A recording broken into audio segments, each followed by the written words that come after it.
Waheguru Ji Ka Khalsa, Waheguru Ji Ki Fateh.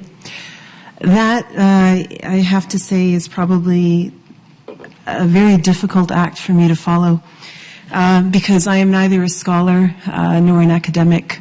I might be the little goldsmith sitting in the shop, Nikki, but that's about it. And I have been given the, what I'm going to say, unenviable task of following two fantastic speakers who have really managed, I think, to enliven different parts of us. With Interpol Kaur, what we have is a lot of questions. Questions about what it means to be a woman, but also questions about what it means to be a man in this world, what it means to be a feminist. And to me, Sikh feminism is really an answer to that question.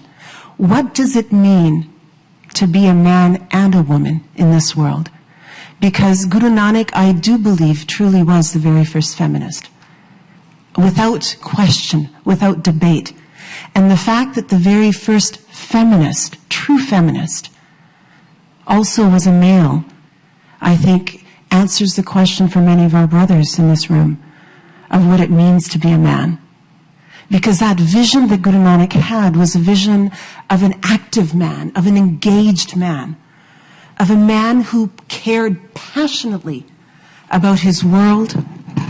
I'm sorry, I'm not good with standing still in one place and having all of these barriers between us. That's not really how I do things well.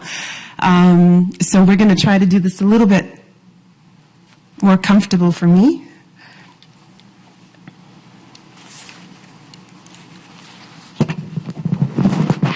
Bear with me, people. This will work. All right. So, to me, Guru Nanak's conversation that he has was a conversation about who we are as a people and what it means to be these people on this planet, trying to follow not only a spiritual journey, but a personal, social journey as well. And so when we listen to our stellar speakers, what I want to talk and focus on is really the topic for this morning for us, is what do we know? Well, we know a couple of things. We know that to be a Sikh is to be a feminist, first and foremost. We know that the definition of feminism varies from individual to individual. But fundamentally, feminism is really about understanding the fact that no woman, no person should have their fate determined by their gender, and no person should have their fate determined, in fact, by the family in which they were born, their socioeconomic status. That they are free as humans to interact with each other without social and economic boundaries. And I think that really fundamentally is what feminism is about. So if we all struggle with that word, let's put it out there and let's get rid of it, because it's not a barrier for any of us. Because I think we all agree, every single person in this room, if you agree with that basic premise right from the get-go, that feminism is really about getting rid of barriers so that gender does not determine my destiny. If we believe that, then every single one of us is a feminist. So we've taken care of that very first, what I'm going to say, fundamental question or issue that arises in a panel such as this. But I want to take it one step further. I want to talk about why then, if we know this, why then, if we believe this, why then does Punjab, the birthplace of Sikhi, have some of the highest rates of gender selection in all of India and in the world? Why is it that in India, women are 900 out of 1,000 representative as the population, but in Punjab, 792 out of 1,000 births are female? When in fact, the world population sits at about 52%. That's what we're supposed to be. Where are those missing girls? And why are they missing? If Guru Nanak's vision, if Guru Nanak, the birthplace of Sikhi, was in Punjab,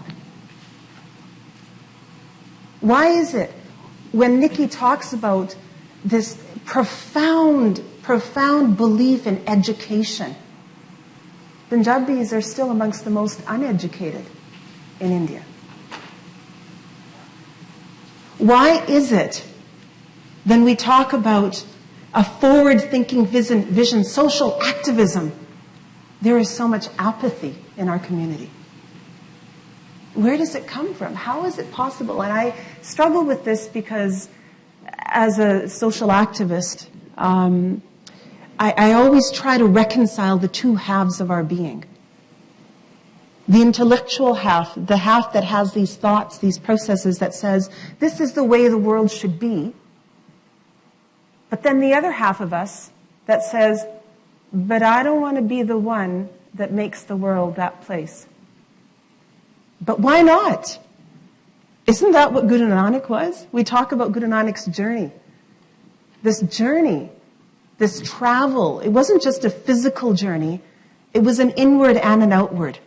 It was the outside embodiment of how to behave, how to interact with the other. But the inward journey was about completely disintegrating this concept of the other. This evolution of the self, so that I don't see you as other than myself. That I see your pain as my pain. This fundamental capacity and ability to feel empathy, that is what it means to be a Sikh. Every single one of us has the phenomenal gift of being able to tap into that amazing reservoir of knowledge, of guidance, of information that Gurbani gives us. But why don't we? What is it that stops us from doing it? Is it because we don't know how? Is it because we're afraid of the repercussions if we step forward? Because without a doubt, taking a step forward requires energy. And taking a step forward when you're doing it against the grain, against the flow, requires even more energy. Is it worth it? We can only answer that question for ourselves.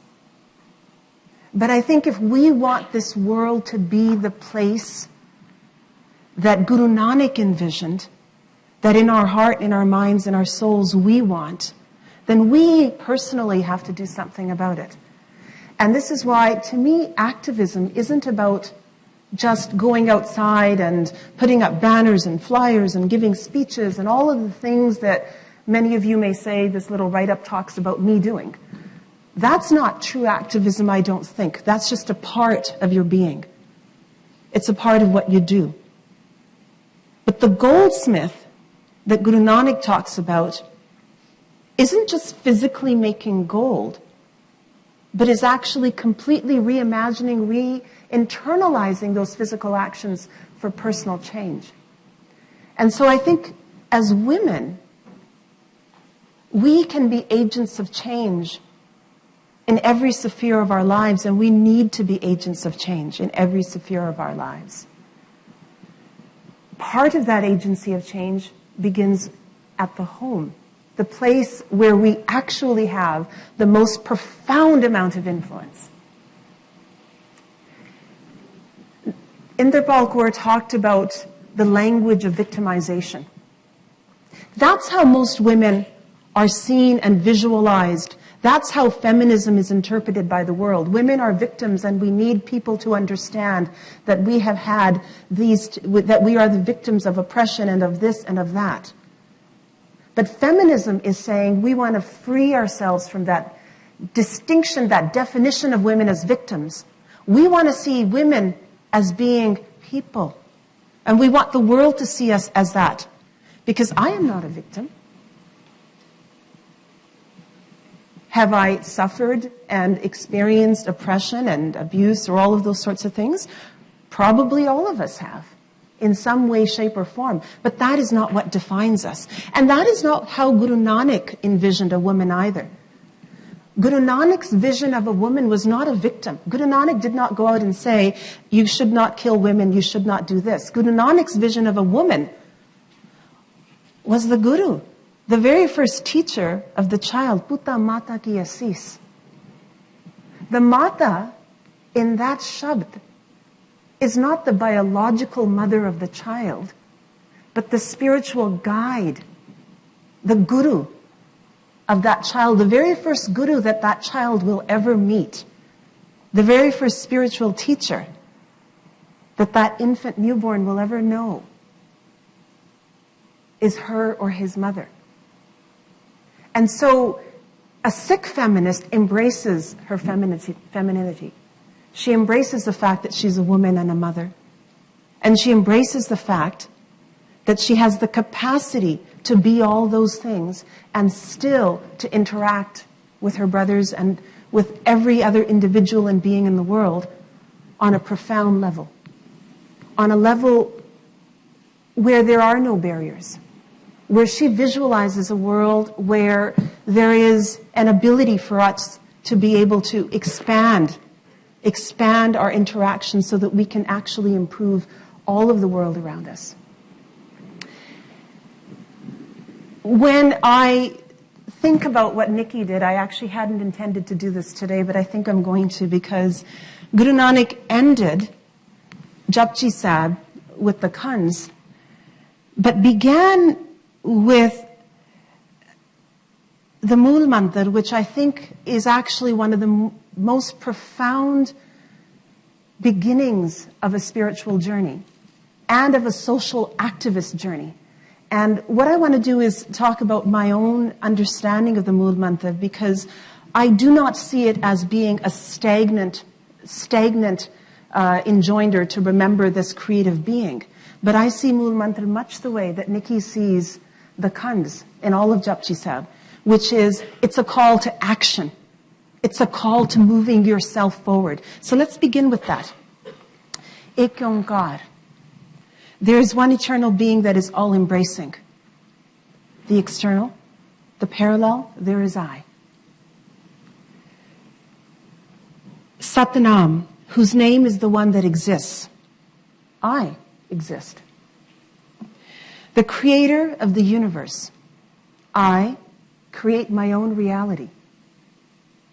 Burk, the consciousness that permeates throughout all of creation. I live in a state of awareness. Nirpao, that which has no fear. I am fearless. Nirvair, that which has no enmity. I live in harmony with the universe. Akal Murat, that form which is not bound by time. I live in the present. Ajunni, that which is unborn. I honor my life. Sabang, that which came into existence on its own. I rely on no one but myself. Gur Prasad, which can be realized with the grace of the Guru. I follow the path of the Guru.